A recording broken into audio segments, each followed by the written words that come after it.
नमस्कार दोस्तों, स्वागत है आप सभी का आपके अपने यूट्यूब चैनल हिंदी अकेडमी में।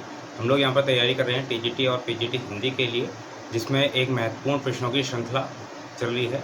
अगर आप लोगों ने इस श्रृंखला की पहले की वीडियोज़ नहीं देखी हैं तो ज़रूर देख लीजिएगा। हर वीडियो में आप लोगों को बहुत ही महत्वपूर्ण कंटेंट मिलता है। एक वीडियो में हम लोग 20 क्वेश्चंस कवर करते हैं जो कि किसी न किसी एग्ज़ाम में पूछे गए होते हैं। तो ये सभी के सभी क्वेश्चंस आप लोग अपने नोटबुक में लिख सकते हैं ताकि आप लोगों को आगे रिवीजन करने में कोई भी परेशानी ना आए। तो चलिए आज की क्लास हम लोग शुरू करते हैं और देखते हैं आज का हमारा पहला प्रश्न क्या है। तो पहला प्रश्न है हमारा बहुत ही आसान सा है। एक रचना है, नाम है मधुशाला,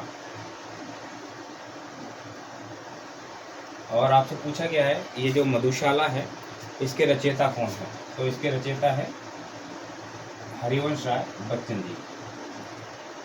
हरिवंश राय बच्चन, मधुशाला। अगला है, नाम दिया है केदारनाथ अग्रवाल,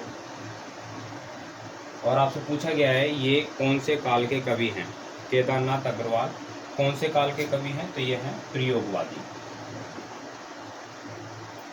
देखिए आधुनिक काल में जितने भी वाद हैं आपका, चाहे वो प्रयोगवाद हो, छायावाद हो, प्रगतिवाद हो, इन सभी के कवियों के नाम आप लोगों को जरूर पता होने चाहिए। ये आपके एग्जाम में पूछ लिए जाते हैं। एक रचना है रसमंजरी, आपको बताना है ये किसकी रचना है। तो रसमंजरी किसकी है, ये है नंददास की।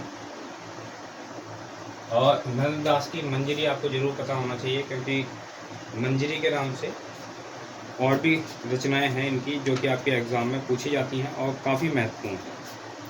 चलिए अगला क्वेश्चन नंबर 4, ये है एक उपन्यास, नाम है महाभोज। उपन्यास महाभोज किसका है, तो ये है हमारा मन्नू भंडारी। क्वेश्चन नंबर 5 देखेंगे। देखिए सभी के सभी जो क्वेश्चंस हैं वो काफ़ी महत्वपूर्ण है।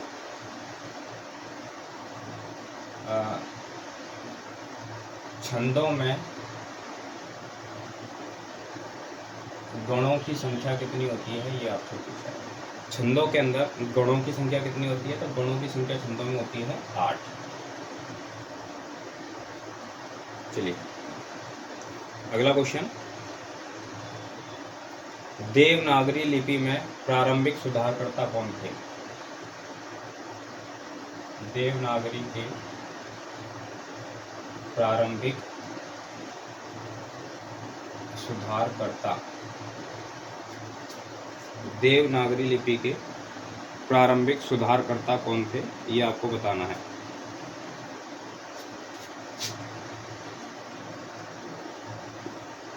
नाम है महादेव गोविंद रानाडे। प्रश्न नंबर 7 देखेंगे।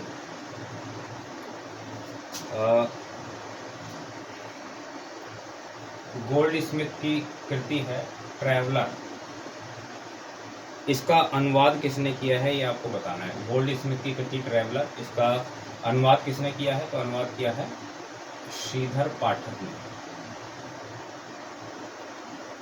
चलिए आगे है हमारा अगला प्रश्न। एक पत्रिका है जिसका नाम है नई कविता। नई कविता के नाम से पत्रिका जो छपती थी, इसका प्रकाशन कब से आरंभ हुआ था, ये आपको बताना है। तो 1954 से आरंभ हुआ था। चलिए प्रश्न नंबर 9 देखेंगे। साहित्य अकादमी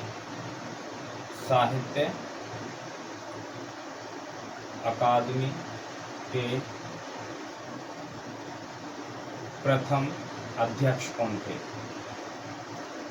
साहित्य अकादमी के प्रथम अध्यक्ष कौन थे, तो साहित्य अकादमी के प्रथम अध्यक्ष थे जवाहरलाल नेहरू। जवाहरलाल नेहरू। चलिए अगला प्रश्न देखते हैं, क्वेश्चन नंबर 10। क्वेश्चन है फ्लैशबैक पद्धति पर आधारित पहली कहानी कौन सी है हिंदी की। हिंदी की पहली कहानी जो फ्लैशबैक पद्धति पर आधारित है कौन सी है, ये आपको बताना है। कई बार पूछा जाता है। तो ये है उसने कहा था। बहुत ज़्यादा महत्वपूर्ण है और ये भी कई बार पूछा गया है ये किसकी कहानी है, तो आप लोग मुझे कमेंट बॉक्स में कमेंट करके बता सकते हैं कि ये किसकी कहानी है।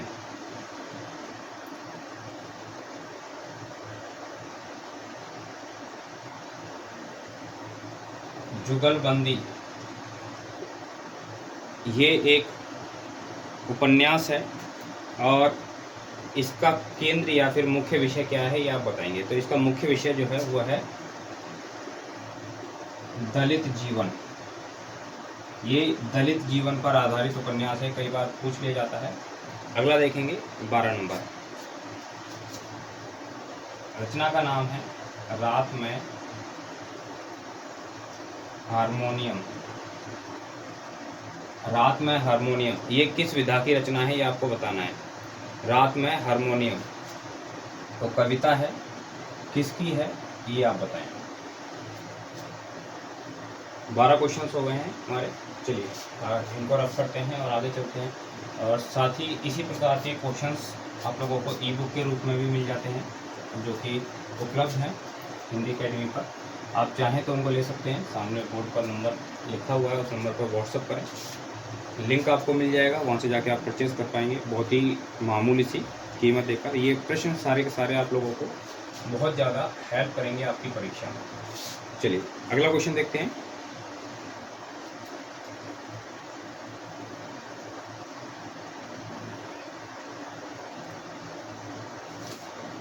एक उपन्यास है जिसका नाम है चाक। तो चाक उपन्यास जो है ये किसका है ये आपको बताना है। मार्कंडेय। अगला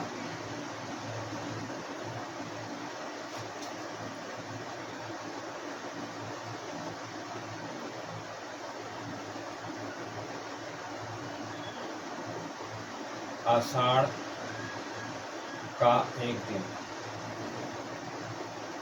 किसकी रचना है। तो ये है मोहन राकेश। बहुत ज़्यादा महत्वपूर्ण है, कई बार आपके एग्जाम में पूछी जाती है। उपन्यास है पुनर्वा। तो पुनर्वा उपन्यास किसका है ये आपको बताना है। तो इसके रचयिता हैं हजारी प्रसाद द्विवेदी। हजारी प्रसाद द्विवेदी जी इसके रचयिता हैं। अगला देखेंगे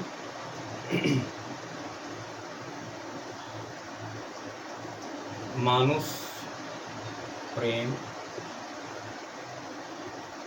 भयो बैकुंठी ये किस कवि की पंक्ति है ये आपको बताना है। मानुष प्रेम भयो बैकुंठी किस कवि की पंक्ति है। तो यह है जायसी जी की। क्वेश्चन नंबर 17 देखें।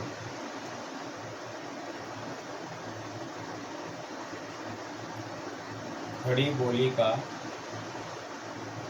प्रथम महाकाव्य। देखिए ये कई बार हमारे क्वेश्चंस में आ चुका है वाला क्वेश्चन, तो काफ़ी महत्वपूर्ण है, बार बार एग्जाम में पूछा जाता रहता है। तो इस क्वेश्चन का आंसर क्या हो जाएगा, प्रिय प्रवास। और किसकी है ये रचना ये आप लोग कमेंट में बता सकते हैं। चलिए अगला क्वेश्चन है, रचना का नाम है भक्तमाल। किसकी रचना है ये भक्तमाल ये बताएंगे। तो भक्तमाल है नाभा दास की।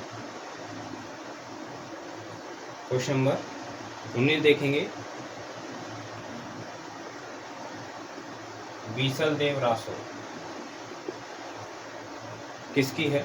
बीसल देव रासो तो यह है नरपति नाथ।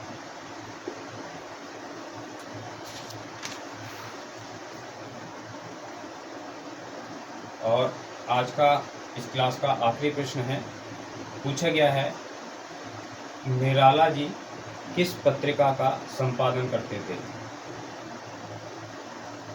निराला जो है किस पत्रिका के संपादक थे। तो उत्तर क्या होगा हमारा, मतवाला। बहुत ही महत्वपूर्ण पत्रिका थी। आप चाहें तो जो मतवाला पत्रिका थी उसका जो मुख्य बिंदु था, या जिसको हम कहें कि मतवाला पत्रिका के अंदर जो उसका थीम था वो क्या था। अगर आपको पता है तो आप लोग कमेंट बॉक्स में ज़रूर बता सकते हैं। तो ये हुआ हमारा आज की क्लास का जितना भी काम था। आशा करता हूँ आप लोगों को सारे प्रश्न पसंद आए होंगे। अगर आपको क्लास पसंद आई है तो लाइक करें, दोस्तों को शेयर करें। चैनल पर नए हैं, पहली बार आए हैं तो चैनल को सब्सक्राइब करके बेल आइकन ज़रूर प्रेस कर लें, ताकि आने वाली जो क्लासेस हैं उनका जो नोटिफिकेशन है वो समय पर आप लोगों को मिल सके। तो चलिए मिलते हैं हम लोग अगली क्लास के साथ में। बहुत बहुत धन्यवाद सभी साथियों का।